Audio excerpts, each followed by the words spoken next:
잠언을 읽어보면 우리가 명철을 가져야 한다라는 사실을 계속 강조하고 있습니다. 명철이 얼마나 중요한지를 또 우리에게 알려주고 있습니다. 잠언서 16장 22절에 보면 명철한 자는 그 명철이 생명의 샘이 된다라고 했습니다. 그러나 미련한 자는 그 미련이 자기에게 징계가 될 것이다 라고 했습니다.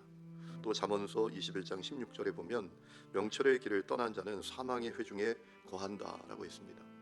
이 명철이 뭡니까? 똑똑한 것입니까? 그것이 아닙니다. 이 명철은 원문을 보면 비나라는 단어인데 벤이라는 단어에서 파생이 됐습니다.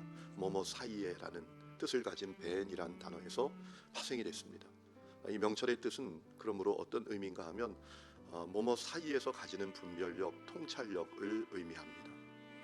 여러분, 이 명철을 가지는 것이 우리에게 너무나 중요하죠. 명철은 지식이 아닙니다. 예를 들면 지식은 이런 거 아닙니까? 파란 불에는 가야 한다. 우리가 교차로에서 빨간 불에는 서야 한다. 이게 우리가 아는 지식이죠. 그런데 명철은 어떤 것인가 하면 그 사거리에서 신호등이 고장났을 때 우리가 어떻게 대처할지를 아는 능력이 이 명철이다라는 것입니다. 여러분, 지식만 있어서 못 삽니다. 세상에 똑똑한 바보들이 얼마나 많습니까? 참 똑똑한데 바보예요. 참 똑똑한데 명철이 없어요.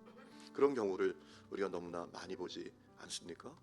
오늘 말씀을 보면서 명철이 참 중요하구나라는 사실을 깨닫게 됩니다. 우리 아이들을 위해서 기도할 때에도 하나님, 우리 아이에게 명철을 주십시오. 이 기도를 정말 우리가 해야 하는구나라는 사실을 깨닫게 됩니다. 오늘 말씀의 내용은 어떤 것입니까? 이 다윗과 요나단의 대화의 내용이에요. 여러분, 다윗이 자기를 향한 사울의 마음을 알고 싶었잖아요. 도대체 나를 향한 사울의 마음이 어떤 거야? 정말 나를 진짜 죽이려고 하는 거야? 그렇지 않은 거야.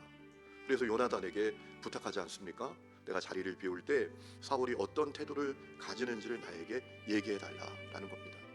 그랬더니 요나단이 철석같이 약속합니다. 내가 의리를 지킨다. 꼭 알려준다. 너에게 호의를 가졌어도 알려주고 너에게 적의를 가졌어도 내가 알려준다.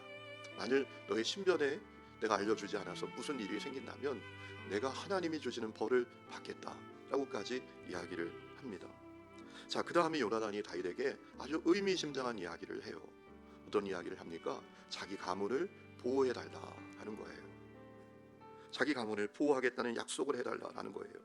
아마도 이 요나단은 하나님의 촛대가 사울에게서 다윗에게로 옮겨갔다라는 사실을 깨달았다라는 거예요. 그것은 거스를 수 없다. 그 하나님의 계획은 틀림없이 이루어진다. 그러니 내가 그 하나님의 계획과 뜻에 순종해야 한다. 라는 이 명철을 가졌다라는 거예요. 여러분, 13절 말씀을 보면 요나단이 먼저 다윗을 축복하는데 그 축복의 내용이 참 의미심장합니다. 이렇게 말하죠. 13절 끝에 보면 여호와께서 내 아버지와 함께 하신 것 같이 너와 함께 하시기를 원한다 라고 했습니다. 참 의미심장한 얘기죠. 여러분, 이렇게 해도 되잖아요. 하나님의 축복이 너와 함께 하기를 원한다. 이렇게만 말해도 되는데 그 앞에 뭐를 말합니까? 하나님께서 내 아버지와 함께 하셨던 것 같이. 여러분, 이 무슨 얘기입니까? 지금 요나단이 생각할 때 자기 아버지 사울이 지금 형편없이 변했고 정말 너무나 안타깝게 행하고 다윗을 너무나 고통스럽게 여기는 안타까운 모습이 되었지만 그래도 하나님이 그를 택하셨었고 또 하나님이 그와 함께 하셨던 것을 다윗에게 상기시키고 있다라는 거예요. 그러니까 비록 자기 아버지가 잘못을 많이 했지만 자기 아버지에게 자비와 긍휼을 잊지 말아달라 라는 부탁을 했다라는 것이지요. 여러분, 이것이 명철이에요. 이것이 명철입니다. 오늘 이 명철이 사람들에게 없어요. 그래서 여러분, 아무것도 아닌 문제 때문에 가족하고도 원수가 되고요, 그깟 금방 있다가 사라질 돈 때문에 부모하고도 원수가 되는 그런 일들이 얼마나 많은지 모릅니다. 어느 때보다 지식이 많아지고 정보가 많아지고 공부도 많이 하고 영어도 잘하는데 너무나 안타깝게 살아요. 그래서 14절에 보면 다윗이 권력을 갖게 된 때 자기 생명도 지켜달라라고 부탁하고요, 15절에 자기 가문을 보호해달라는 이야기를 쭉 합니다. 여러분, 이 말씀을 보면서 깨닫게 되는 것은 요나단이 명철을 갖고 있었구나. 촛대가 내 아버지 사울에게서 다윗에게로 옮겨졌다. 그것은 하나님의 계획과 뜻이다. 하나님의 계획과 뜻을 누가 막겠는가? 그 뜻에 순종해야지. 이 명철이 있었던 거예요. 여러분, 요나단이 얼마든지 이럴 수 있지 않겠습니까? 아버지와 합세하는 겁니다.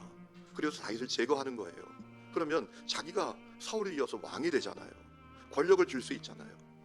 얼마든지 명철이 없으면 그렇게 할 수 있어요.